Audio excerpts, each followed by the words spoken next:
नमस्कार बच्चों, हमने पाठ 11 का आधा भाग पढ़ लिया था और आधा भाग हम आज पढ़ेंगे। आज हम पढ़ेंगे प्रकाश का विक्षेपण। विक्षेपण क्या होता है? विक्षेपण का मतलब होता है विभाजन। प्रकाश का विभाजन कैसे होता है कि जब हम श्वेत प्रकाश को किसी प्रिज्म से, प्रिज्म हम पहले पढ़ चुके हैं, कांच का एक टुकड़ा होता है त्रिकोना। तो श्वेत प्रकाश को जब हम प्रिज्म से गुजारते हैं तो वह विभिन्न वर्णों यानी रंगों के क्रम या बैंड एक पट्टी के रूप में विभाजित हो जाता है, यानी कि एक रंगों की पट्टी बनाता है जिसे हम कहते हैं स्पेक्ट्रम।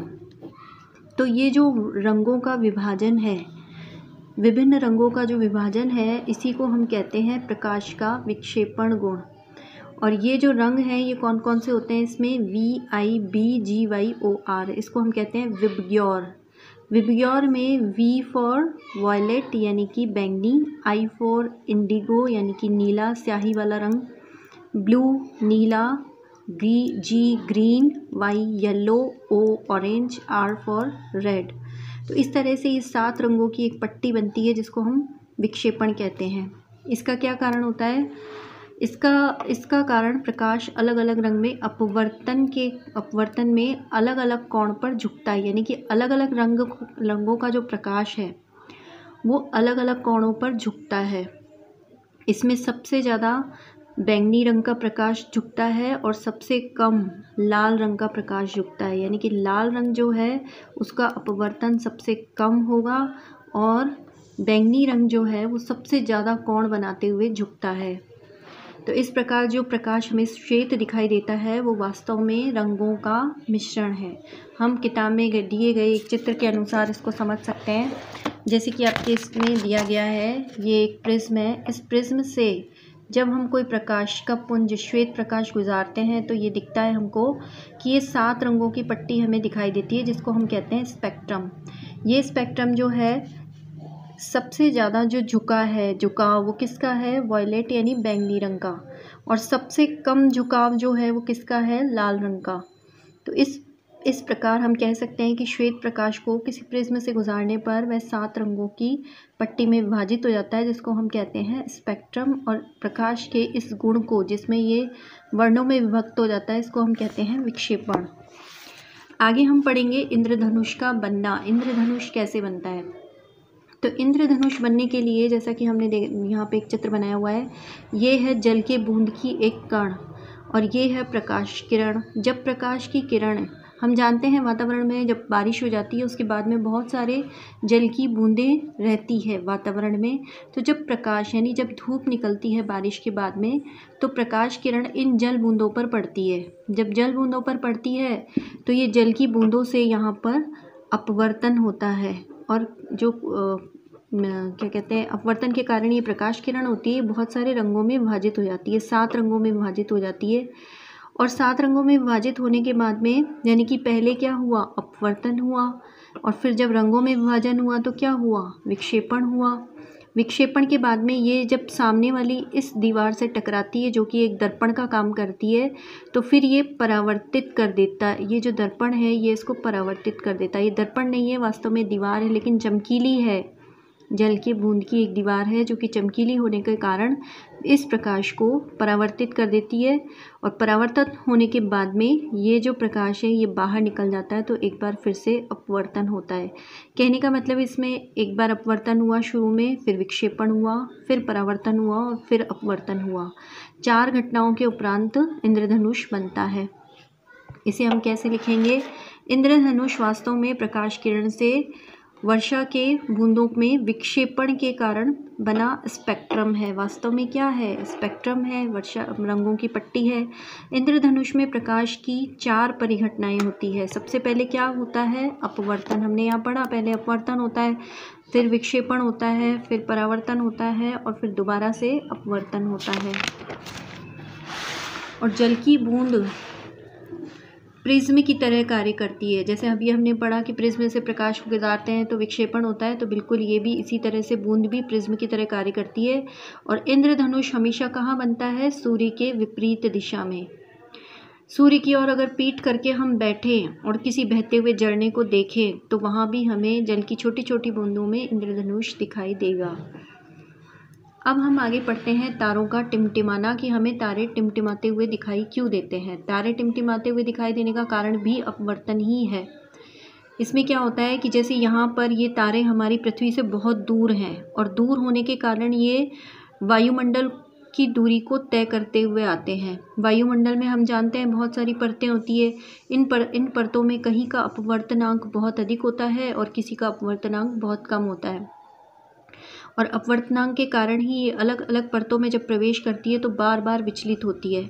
इस क्रमिक विचलन के कारण ये जो तारों का प्रकाश है ये हमें बार बार क्रमिक विचलन के कारण कभी धुंधला और कभी चमकीला नज़र आता है, जिसकी वजह से तारा हमें चमकता हुआ या टिमटिमाता हुआ नज़र आता है। और जब हम नीचे पृथ्वी से इसको देखते हैं तो इसकी जो वास्तविक स्थिति जो तारे की यहाँ पर है, लेकिन विचलन के कारण वो प्रकाश हमें अलग दिशा से आता हुआ नज़र आता है और हमें लगता है कि तारा यहाँ पर है, जबकि तारा यहाँ पर नहीं है। तारा या वास्तविक स्थिति तारे की कुछ और है। और ये जो आभासी स्थिति है ये भी बदलती रहती है, क्योंकि इसकी दिशा जो है आने की वो परिवर्तित होती रहती है। तो इसका उत्तर हम कैसे लिखेंगे? अगर लिखेंगे तो कि तारे पृथ्वी से बहुत दूर होने के कारण इनका प्रकाश वायुमंडल की विभिन्न परतों को पार करके पृथ्वी तक पहुंचता है, यानी कि हमसे बहुत दूर है, जिसकी वजह से ये बहुत सारी परतों को पार करके जब पहुंचता है तो विभिन्न परतों का अपवर्तनांक भिन्न भिन्न होने से ये अनेक बार अपवर्तित होकर कभी अभिलंब की ओर झुकता है और कभी अभिलंब से दूर हटता है। इस प्रकार प्रकाश किरण के बार बार मुड़ने से तारे की जो वास्तविक स्थिति होती है वो दिखाई नहीं देती और हमें कौन सी स्थिति दिखाई देती है? आभासी स्थिति, जो भी बदलती रहती है। इस प्रकार आँखों तक पहुँचने वाली जो प्रकाश की किरण होती है वो कभी धुंधली नज़र आती है और कभी चमकीली होती है। और इस धुंधले और चमकीलेपन के कारण ही हमें ऐसा लगता है कि तारे टिमटिमा रहे हैं। वास्तव में तारे टिमटिमाना जो है वो चमकीला और धुंधलापन है। तो फिर तारे टिमटिमाते हैं तो ग्रह क्यों नहीं टिमटिमाते हैं? ग्रह भी अब हमारे ज़्यादा पास हैं तो वो टिमटिमाने चाहिए। ग्रह नहीं टिमटिमाते हैं क्योंकि कारण यही है क्योंकि वो पास हैं, वो पृथ्वी के नज़दीक हैं, जिसकी वजह से जो अपवर्तन है वो तारों की तुलना में कम होता है। इसके अलावा तारा जो है वो एक प्रकाश स्रोत है, जबकि ग्रह जो है वो बहुत सारे बिंदु साइज प्रकाश स्रोतों का संग्रह है, जिनसे निकलने वाला जो प्रकाश है उसके कुल परिवर्तन का औसत मान 0 होता है, जिससे ग्रह जो है वो टिमटिमाते हुए नहीं दिखते हैं।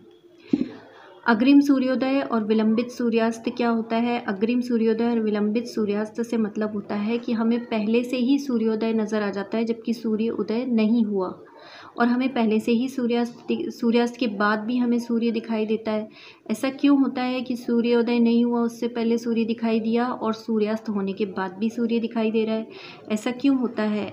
ऐसा होता है क्योंकि हमें 2 मिनट का अंतर रहता है, और ये यानी कि सूर्योदय होने से 2 मिनट पहले ही हमें सूर्य दिखाई देना शुरू हो जाता है और सूर्यास्त होने के 2 मिनट बाद तक भी सूर्य दिखाई देता है, जबकि उस समय सूर्य नीचे जा चुका होता है, क्षितिज के पार जा चुका होता है। ऐसा क्यों होता है? ऐसा इसलिए होता है वायुमंडलीय अपवर्तन के कारण। ये घटना भी प्रकाश का अपवर्तन ही है। सूर्य से आने वाली जो किरण होती है वो जब हमारी आँखों में आती है तो सूर्य की आभासी स्थिति को हमें दिखाती है, जैसा कि इस चित्र में दिखाया गया है कि यहाँ पृथ्वी पर हम खड़े हैं और सूर्य जो है वो नीचे जा चुका है। वास्तव में सूर्य कहाँ है? यहाँ पर।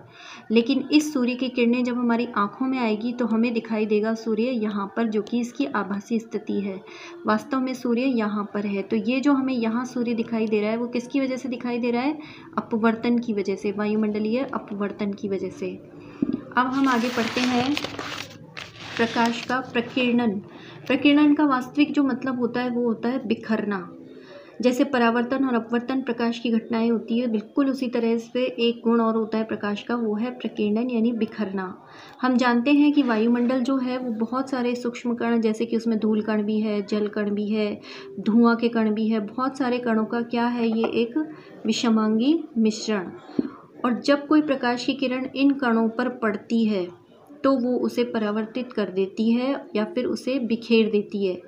तो कोलाइडी कणों द्वारा प्रकाश के प्रकीर्णन को हम क्या कहते हैं? टिंडल प्रभाव कहते हैं। ये जो प्रकीर्णन का मतलब क्या हुआ? प्रकाश का बिखरना। और वो कब बिखरता है? जब वायुमंडल में छोटे छोटे जो कण होते हैं उनसे वो टकराता है तो बिखर जाता है। और इसके बिखरने के कारण ही हमें कभी कभी प्रकाश दिखाई भी देता है, प्रकाश का मार्ग दिखाई देता है। तो प्रकीर्णन हम कहाँ कहाँ देख सकते हैं? प्रकीर्णन हम देख सकते हैं जैसे कि अंधेरा कमरा, कभी आपने देखा हो, बिल्कुल बंद कमरा जो होता है अंधेरा, और अगर उसमें कोई छोटा सा छेद हो, छोटी सी खिड़की हो, तो उसमें से प्रकाश आता हुआ नज़र आता है, प्रकाश का मार्ग नज़र आता है और उसमें छोटे छोटे कण भी चमकते हुए नज़र आते हैं। तो अंधेरे बंद कमरे में, या फिर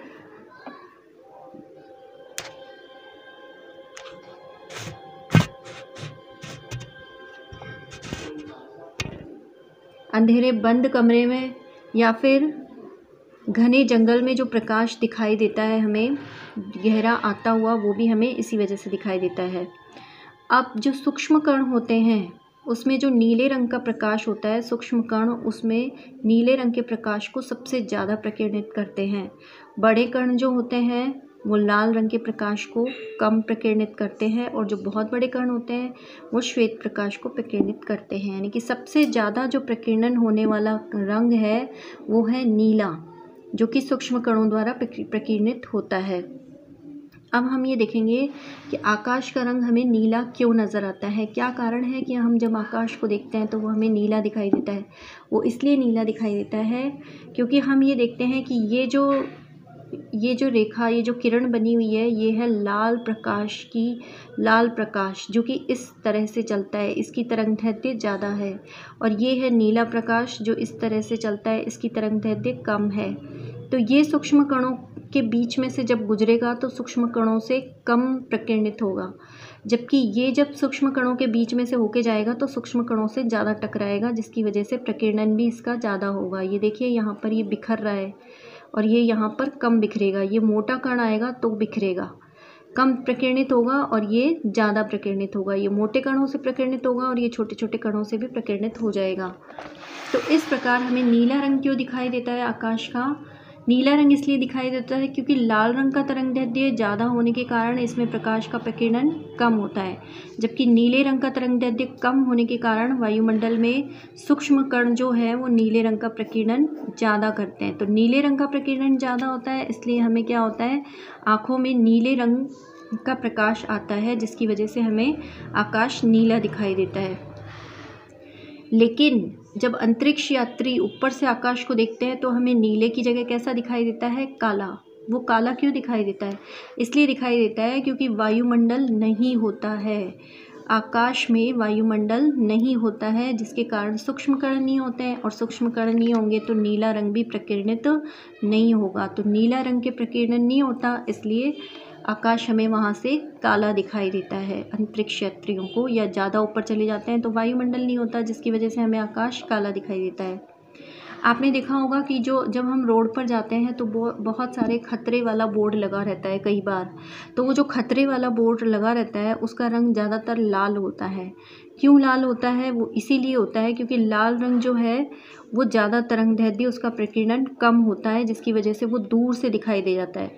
और नीला रंग जो होता है उसका प्रकीर्णन ज़्यादा होता है, जिसकी वजह से वो हमें दूर से दिखाई नहीं देता है। तो इसलिए जब कोहरा या फिर धुआं सा होता है तब भी हमें लाल रंग दिखाई दे जाता है, जबकि नीला रंग दिखाई नहीं होता, क्योंकि नीले रंग का प्रकीर्णन ज़्यादा होता है। जैसा कि मैंने बताया कि नीला रंग जो होता है वो बिखरता ज़्यादा है, इसलिए वो ज़्यादा दूरी तय नहीं करता, जबकि लाल रंग बिखरता नहीं है तो वो ज़्यादा दूरी तय कर लेता है, तो हमें दूर से भी दिखाई दे जाता है। सूर्यास्त और सूर्योदय के समय सूर्य रक्ताभ क्यों नज़र आता है, लाल सा क्यों नज़र आता है? तो लाल सा इसलिए नज़र आता है क्योंकि शाम के समय एक तो सूर्य से पृथ्वी की जो दूरी होती है वो ज़्यादा होती है।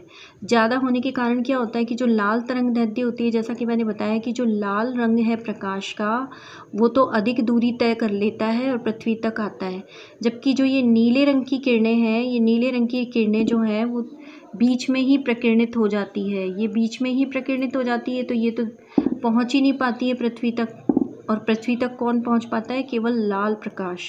इसलिए जो है हमें ये जो आकाश है वो लाल सा नज़र आता है। तो और जबकि दिन में क्या होता है, दिन में ये दूरी कम हो जाती है, जिसकी वजह से नीले रंग का प्रकीर्णन ज़्यादा हो जाता है। तो हम इसे कैसे लिखेंगे, हम इसे लिखेंगे कि सूर्योदय और सूर्यास्त के समय सूर्य पृथ्वी से अधिक दूर होता है, तो प्रकाश वायुमंडल से होकर गुजरता है, तो नीले रंग का प्रकीर्णन अधिक होता है और वह हमारे नेत्रों तक नहीं पहुंच पाता, जबकि लाल प्रकाश हमारे नेत्रों तक पहुंच जाता है, जिससे सूर्य रक्ताभ दिखाई देता है। और दोपहर में सूर्य ठीक ऊपर होता है, जिससे उसकी दूरी कम होने के कारण नीला प्रकाश कम प्रकीर्णित होता है, जिससे दिन में हमें सूर्य श्वेत दिखाई देता है। तो इस प्रकार आज ये हमारा पाठ पूरा होता है। इसके बाद हम करेंगे प्रश्न।